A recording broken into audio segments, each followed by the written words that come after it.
जय हिंद साथियों, नमस्कार, नमस्ते, good morning, Radhe Radhe.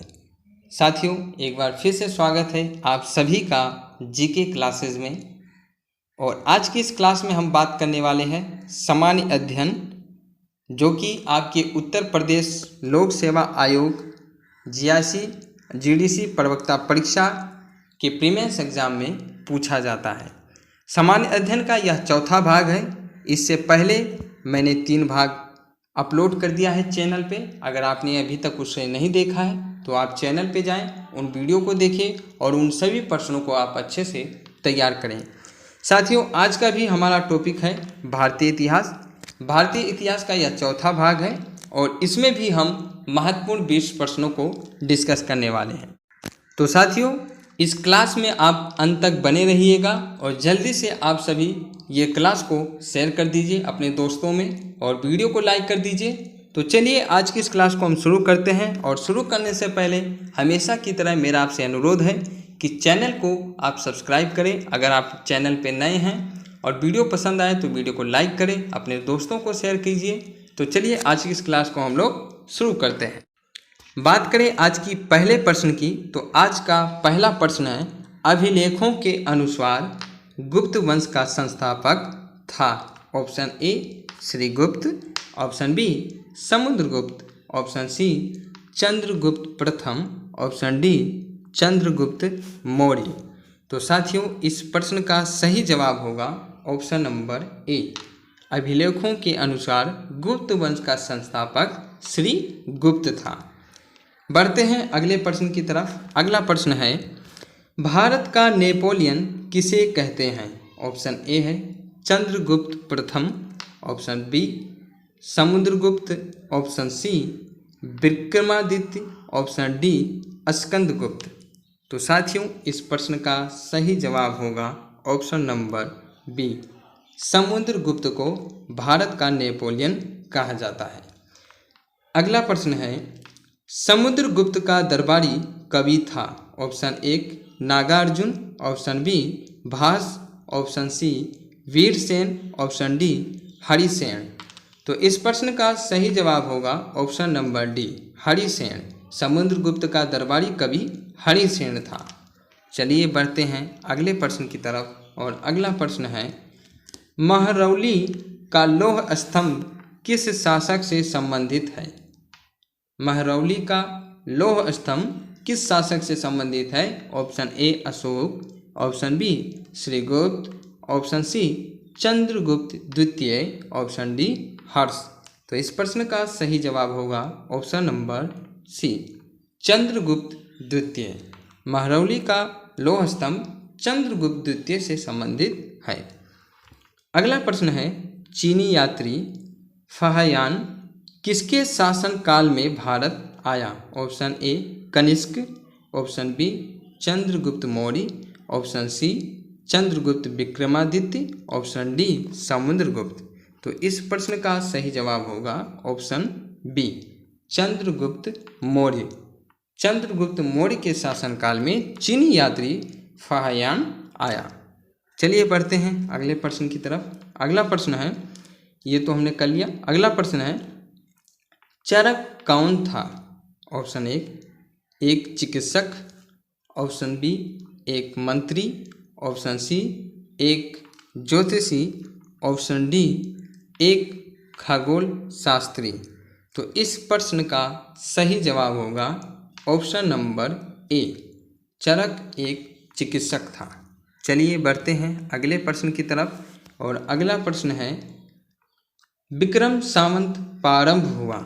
Option A 57 ईसा पूर्व, ऑप्शन बी 78 ईस्वी, ऑप्शन सी 57 ईस्वी, या ऑप्शन डी 73 ईसा पूर्व। तो इस प्रश्न का सही जवाब होगा ऑप्शन नंबर ए 57 ईसा पूर्व विक्रम संवत प्रारंभ हुआ। अगला प्रश्न है, इनमें से किसने हर्षवर्धन के समय की जानकारी दी। Option a Bhavabhuti, option b Harisena, option c Kalhana, option d Banabhatta. तो इस प्रश्न का सही जवाब होगा साथियों ऑप्शन नंबर डी बाणभट्ट ने हर्षवर्धन के समय की जानकारी दी। बढ़ते हैं अगले प्रश्न की तरफ और अगला प्रश्न है, कन्नौज के हर्ष के समय निम्न में से कौन बंगाल का समकालीन राजा था? Option A Shashank, option B Dhruvasena, option C Pulakeshin द्वितीय, ऑप्शन डी भास्कर वर्मन। तो इस प्रश्न का सही जवाब होगा ऑप्शन नंबर ए, शशांक जो थे वो कन्नौज के हर्ष के समय बंगाल का समकालीन राजा था। अगला प्रश्न है, सम्राट हर्ष ने अपनी राजधानी धानेश्वर से कहाँ स्थानांतरित की थी? Option A Prayag, option B Delhi, option C Kannauj, option D Rajagriha. तो साथियों इस प्रश्न का सही जवाब होगा ऑप्शन नंबर सी कन्नौज। सम्राट हर्ष ने अपनी राजधानी धानेश्वर से कन्नौज स्थानांतरित की। बढ़ते हैं अगले प्रश्न की तरफ और अगला प्रश्न है, ह्वेनसांग और फाहियान ने के राज्यों को देखा। ऑप्शन ए क्रमशः हर्ष और चंद्रगुप्त मौर्य, ऑप्शन बी क्रमशः चंद्रगुप्त विक्रमादित्य और हर्ष, ऑप्शन सी क्रमशः कृष्णदेव और चंद्रगुप्त विक्रमादित्य, ऑप्शन डी क्रमशः हर्ष और चंद्रगुप्त विक्रमादित्य। इस प्रश्न का सही जवाब होगा ऑप्शन नंबर डी, ह्वेनसांग और फाहियान ने क्रमशः हर्ष और चंद्रगुप्त विक्रमादित्य के राज्यों को देखा। अब बढ़ते हैं अगले प्रश्न की तरफ। अगला प्रश्न है, ह्वेनसांग किसके शासनकाल में भारत आए? Option A Ashok, option B Chandragupta, option C Samudragupta, option D Harshavardhana. तो इस प्रश्न का सही जवाब होगा ऑप्शन डी, ह्वेनसांग हर्षवर्धन के शासनकाल में भारत आए। बढ़ते हैं अगले प्रश्न की तरफ। अगला प्रश्न है, प्रसिद्ध लेखक अश्वघोष किस वंश के शासनकाल में था? Option A Kushan, option B Maurya, option C Gupta, option D Vardhan. इस प्रश्न का सही जवाब होगा ऑप्शन नंबर ए, कुषाण के शासनकाल में अश्वघोष प्रसिद्ध लेखक था।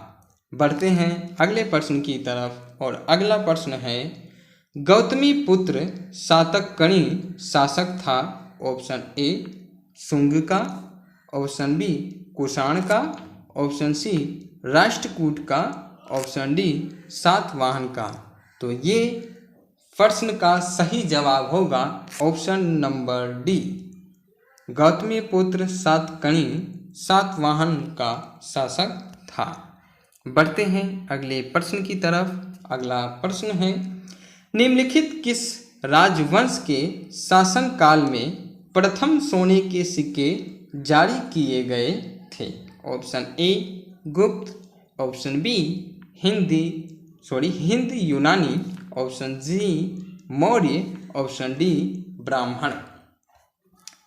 तो इस प्रश्न का सही जवाब होगा ऑप्शन नंबर बी, हिंदू यूनानी राजवंश के शासनकाल में प्रथम सोने के सिक्के जारी किए गए थे। बढ़ते हैं अगले प्रश्न की तरफ और अगला प्रश्न है, शक संवत का प्रारंभ संभवतः कनिष्क ने किया और यह कब से आरंभ हुआ? तो आपको बताना है कि शक सामंत का प्रारंभ संभवतः कनिष्क ने किया, लेकिन यह कब किया? ऑप्शन ए है 101 ईस्वी, ऑप्शन बी 78 ईस्वी, ऑप्शन सी 1 ईस्वी, ऑप्शन डी 57 ईस्वी। तो साथियों इस प्रश्न का सही जवाब होगा ऑप्शन बी 78 ईस्वी में शक सामंत का प्रारंभ हुआ और ये कनिष्क ने किया। चलिए साथियों, बढ़ते हैं अगले प्रश्न की तरफ। और अगला प्रश्न है, सन 1565 में विजयनगर साम्राज्य का पतन हुआ। इस युद्ध को जाना जाता है ऑप्शन ए तराइन का युद्ध, ऑप्शन बी तालीकोटा का युद्ध, ऑप्शन सी चौसा का युद्ध, ऑप्शन डी पानीपत का द्वितीय युद्ध। तो इस प्रश्न का सही जवाब होगा ऑप्शन नंबर बी तालीकोटा का युद्ध। सन 1565 में विजयनगर साम्राज्य का पतन हुआ। इस युद्ध को तालीकोटा का युद्ध के नाम से जाना जाता है। बढ़ते हैं अगले प्रश्न की तरफ। अगला प्रश्न है, कृष्णदेवराय के दरबार में अष्टदिग्गज कौन थे? ऑप्शन ए इसके दरबार के 8 महान कवि, ऑप्शन बी इसके दरबार के 8 महान मंत्री, ऑप्शन सी इसकी राजधानी के 8 कोनों पर स्थापित 8 हाथी, ऑप्शन डी इसके राज्य के 8 महान विद्वान। तो इस प्रश्न का सही जवाब होगा ऑप्शन नंबर ए कृष्णदेवराय के दरबार में अष्टदिग्गज इसके दरबार के 8 महान कवि थे। साथियों, बढ़ते हैं अगले प्रश्न की तरफ। अगला प्रश्न है, विजयनगर राज्य की स्थापना किसने की थी? ऑप्शन ए तुलुवा वंश ने, संगम वंश ने, सल्लू वंश ने, देवराय वंश ने। तो आपको बताना है कि विजयनगर राज्य की स्थापना किसने की। इस प्रश्न का सही जवाब होगा ऑप्शन बी संगम वंश ने विजयनगर राज्य की स्थापना की। बढ़ते हैं अगले प्रश्न की तरफ। और अगला प्रश्न है, मोहम्मद बिन कसीम द्वारा सिंध की विजय कब हुई? ऑप्शन ए 713 ईस्वी, ऑप्शन बी 716 ईस्वी, ऑप्शन सी 712 ईस्वी, ऑप्शन डी 719 ईस्वी। तो साथियों, इस प्रश्न का सही जवाब होगा ऑप्शन नंबर सी 712 ईस्वी। मोहम्मद बिन कशिश द्वारा सिंध की विजय 712 ईस्वी में हुई। साथियों, आज की इस क्लास में हमने जो भी महत्वपूर्ण प्रश्नों को डिस्कस किया है, ये आपके एग्ज़ाम के दृष्टिकोण से काफ़ी महत्वपूर्ण हैं। आप इनको अच्छे तरीके से रिवीजन कीजिए, इनको याद कीजिए, इनमें से ही आपके एग्ज़ाम में क्वेश्चन आएंगे। तो साथियों, आज की इस क्लास में बस इतना ही। मिलते हैं अगली क्लास में एक और वीडियो के साथ, समान अध्ययन के महत्वपूर्ण प्रश्नों के साथ। तब तक के लिए आप अपना ख्याल रखिए। और हाँ साथियों, अगर आपको वीडियो पसंद आए तो वीडियो को लाइक, चैनल को सब्सक्राइब और अपने साथियों को वीडियो शेयर कीजिए। तो साथियों, आज की इस क्लास को यहीं समाप्त करते हैं। तब तक के लिए आप अपना ख्याल रखिए और जी जान से मेहनत कीजिए। Thank you very much.